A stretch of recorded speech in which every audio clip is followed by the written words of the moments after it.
G. Kelly Dickson here, Anglestone Real Estate Venture Partners. We got a lot to talk about. Housing is going crazy right now, and we're going to talk about a lot. And I want you to really internalize what I'm saying, and really, I hope we can really help you analyze the data and make sound decisions with your investments. So when you look at the media, they're pumping up that housing prices are going through the roof. Days on the market are extremely low. The demand is absolutely insane. And a portion of that is correct. But we also have to understand why that is taking place, what is really going on under or behind the scenes or under the curtain, so to speak. So housing prices right now, or housing, is making up 12% of sales throughout the entire economy. And we have very low interest rates, basically zero, right? And mortgages of 2.85% floating around there. So money is extremely cheap right now. Also, we have a surge of people that were living in apartments and forced to quarantine, now kind of shifting to the suburbs. And also with the ability to, quote unquote, telecommute, the demand for housing has been pretty good. Other side of it is that inventory has been very low because we haven't had as many sellers. And the reason you haven't had as many sellers is because you have people that are deciding to stay in their house and stay home, or they're dealing with other financial issues and they're not in a position to move. So all of this is putting upward pressure on pricing. So the reality is this sustainable?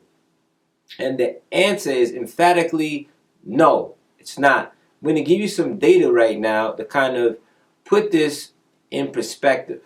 So as of earlier this month, we had about $151 billion that the major banks were kind of not being paid. These were owners that had deferred their payments, and these banks were waiting on these owners to start making payments again.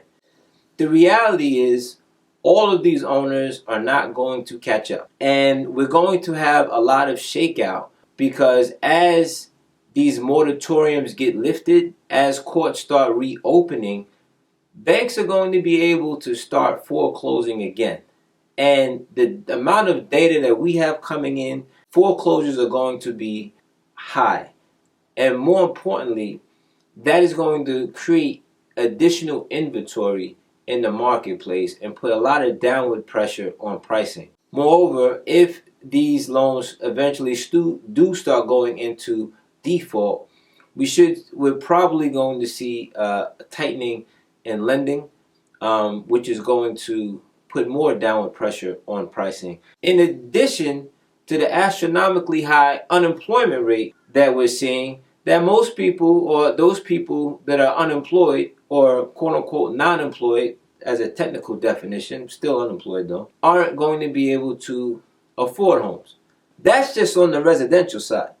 We could talk about apartments now. So the luxury rich apartments, those owners are collecting and doing well. Those people have money, they have savings, it's no problem. The affordable housing, those landlords are getting hammered.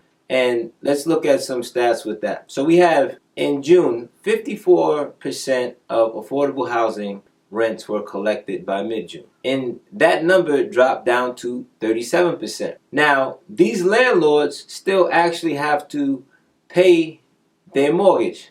And very difficult to cover the expenses of your building if you're only collecting 37% of your rent roll. This is before all of the layoffs that are coming or about to come through because of the expiration of the PPP loans. But that's another video. We could talk about that as well. Retail. 20% of all retail loans, CMBS, are in default. 20%. That's 1 out of 5.